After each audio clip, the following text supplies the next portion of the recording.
So as I said before, today we're here to really take a look at the flower portion of the lotus. Right? And we know that this lotus does something quite remarkable. Right?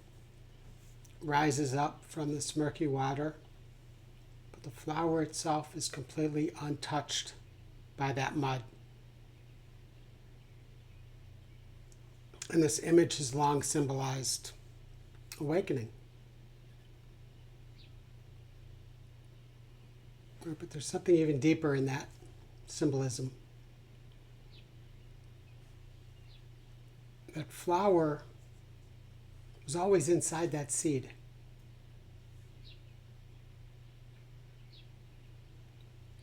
So this tradition, these teachings of the Buddha, they teach us that awakening is not something that we import from the outside. It's something we uncover from within us.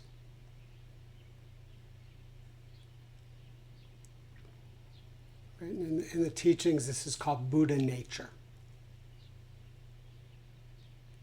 I want to back up just a moment and just to make sure that everybody is clear on the Buddha. Right? This person that we speak of, that we house pictures of and statues of. So the Buddha was born about 2,600 years ago in northern Nepal, northern India, which is now Lumbini, Nepal, in southern Nepal. And he was born a prince.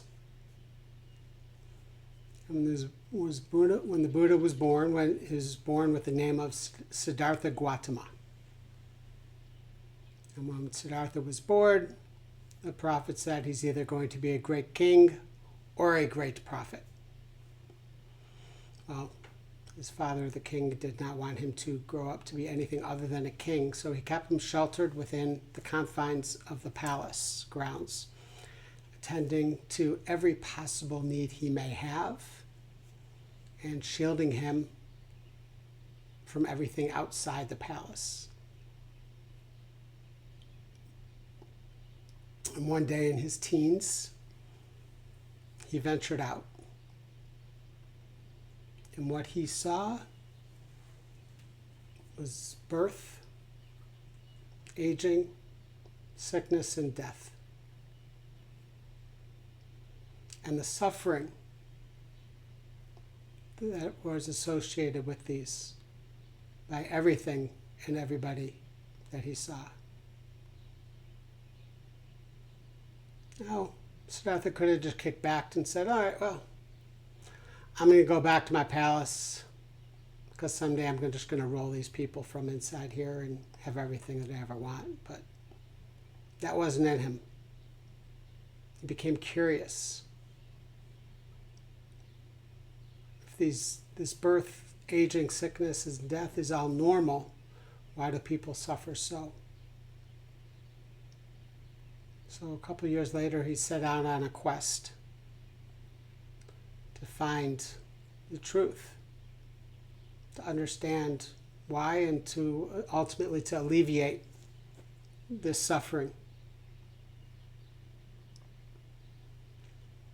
He had many options and he tried many things, but most of the time in the 6 years he was roaming, he spent as an ascetic. And there's images and statues that you may see currently of the Buddha where he's like just emancipated. You know, you can see his backbone through his belly. And it's said that he ate 1 grain of rice every 4 days. And after doing this for roughly 6 years, he realized that this is not the answer. To go to the complete opposite of the extreme that he had before. There must be another way. So he went to the town of what's now called Bodh Gaya in India and sat under what we now call the Bodhi tree. And he sat down with the intention of not getting up until he figures this thing out. In essence, until he becomes enlightened. Now, can you imagine walking in here today and saying, I'm going to sit down until I figure out all of the world's problems? But he did it. And then it's said that he stayed there for another 6 to 7 weeks in that area and sat in different spots and gathered all the knowledge that he would need. But then he was very skeptical. Who's going to believe this? They're going to think I'm crazy. I can't teach this to anybody. But he knew he needed to. So he walked a couple days where he knew these 4 gentlemen were who he spent most of his time with as an ascetic. And as he approached them in the town of Deer Park near Varanasi, India, they saw the glow in him and knew as soon as they laid eyes on him that he was the chosen one, that he was the Buddha. And there he laid out the 4 Noble Truths and the Eightfold Path. And it said that right then and there, those 4, after hearing this, they were liberated from suffering.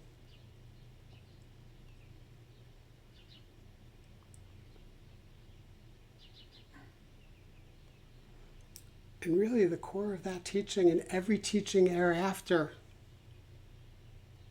was about seeking within, rather seeking without.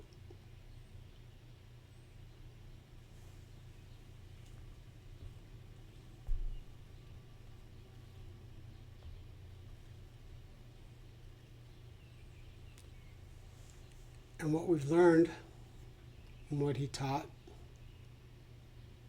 was that every being, not just every human, every being has the potential for awakening. Not just the monks, not just the saints, but absolutely everyone. Zen Master Jojin said, all beings are Buddha nature. That's a pretty radical concept. It says that beneath all of our confusion, our fears, our habits, there is this natural clarity, this compassion that exists within absolutely everyone.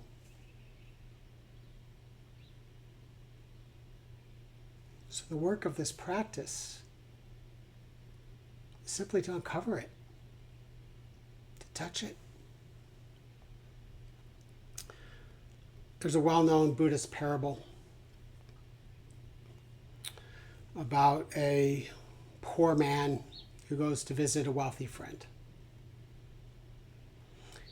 And while he's in his house and his wealthy friend's wife is showing him around, this wealthy man sews a gem into the lining of the man's coat.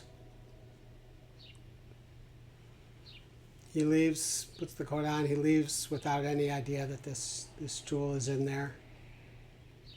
And for years, this man struggled in poverty, unaware of what he was carrying, till he was on his deathbed, suffering in pain, mentally and physically. That somebody pointed out to him that this jewel has been with him all along. And all he needed to do was uncover it. And that's what our Buddha nature is like. You know, we spend so much of our times believing that something is missing. Right? If I only had this, I'll get that.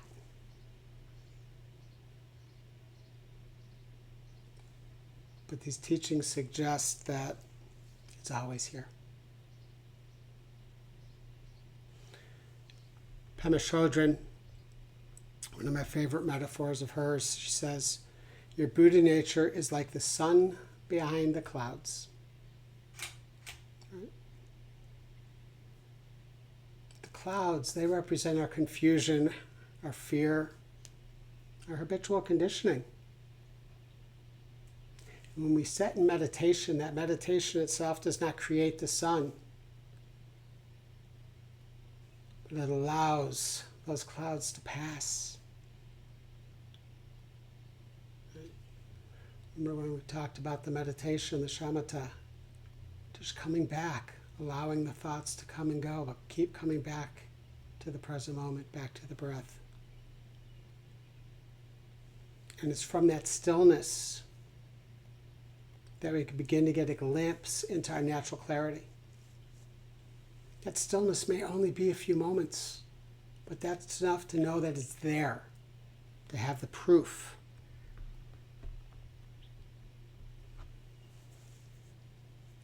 And you have all these teachings that the Buddha gave that have been shared word to word, mouth to mouth, paper to pen over the last couple centuries.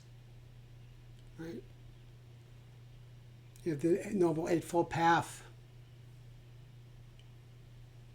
the foundations of mindfulness. Right? The foundation of mindfulness is more of a Theravada teaching, where it talks about mindfulness of the body, right? Sitting in meditation and just being aware of the body, the breath, the posture, how we feel and physically in the body. Mindfulness of the mind, right? What's the nature of our mind? What's it going through our mind right now? Is it greed? Is there hatred? Is there delusion? Is there neutrality? Mindfulness of our feelings and feeling tones. Our feeling tones, very simply put, are pleasant, unpleasant, or neutral. Right? So just noticing our experience moment to moment with a simple yet profound label. Pleasant, unpleasant, neutral. Everything we experience can fit into one of those three. And the final one is mindfulness of the Dhammas. That one's a little more involved than the others, but basically it's just being with all of our passing phenomena and just allowing and resting in what is without fighting it. Just allowing.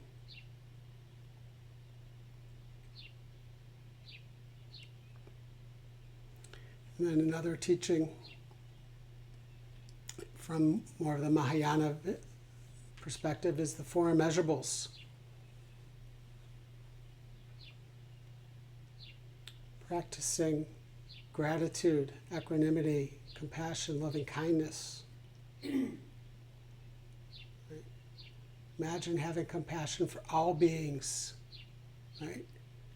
The immeasurable quality of that is that we can offer these things immeasurably to all beings without judgments, regardless of what they've done or what we perceive they've done. If we truly believe that all beings have this Buddha nature in them, then all beings are worthy of compassion, of loving kindness, of equanimity and gratitude in our hearts towards them and ourselves.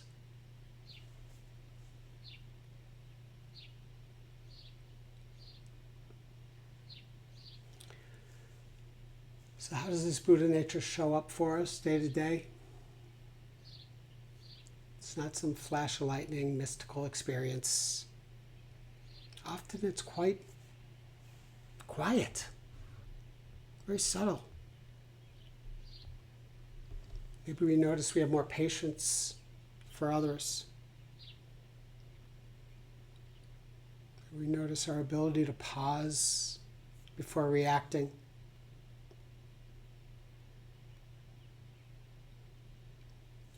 Maybe kindness just naturally arises within us.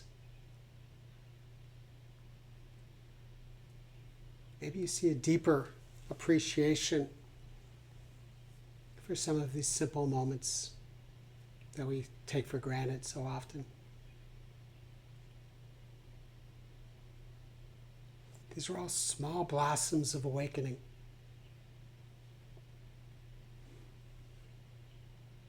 Remember, the Buddha said, peace comes from within. Do not seek it without.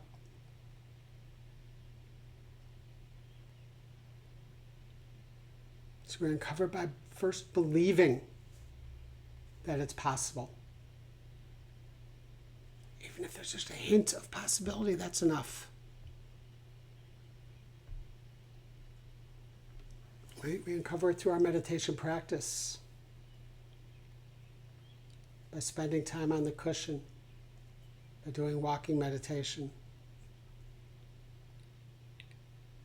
The amount of time every day is not that important, whether you do 5 minutes or 20 minutes or an hour. The important thing is to spend some time every day.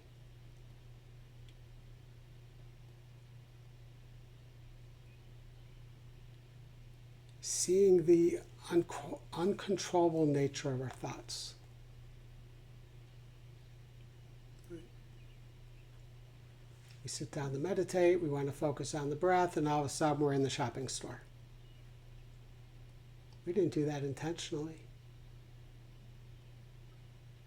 Well, what if we just stopped believing everything we thought and just let it go? That would open some space.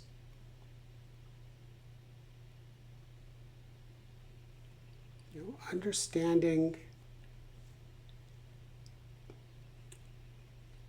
things like impermanence and karma, right? The laws of cause and effect. Understanding that not everything lasts, nothing lasts forever. Everything is constantly in change. Not just understanding that intellectually in the head, but understanding that in the heart.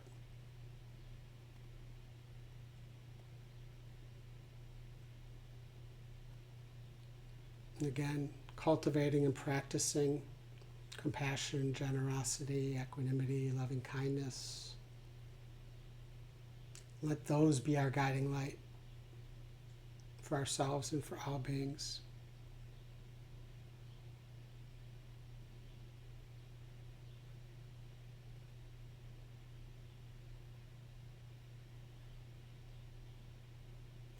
Just a reminder, coming back to that lotus, even when it blooms, its roots still remain in the mud. So this awakening that we're talking about through Buddha nature is not mean we're escaping life, right? It's we're relating to it differently. We're fully involved in it. Challenges still arise, loss still happens. But with wisdom and compassion, we can begin to guide our responses.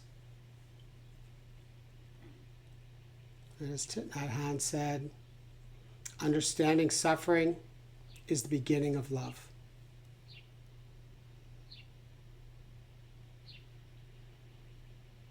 So when we see clearly, compassion naturally follows.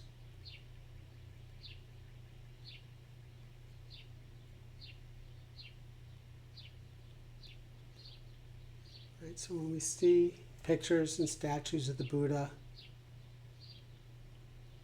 we're bowing to the Buddha or prostrating to the Buddha. We're not bowing to some figure that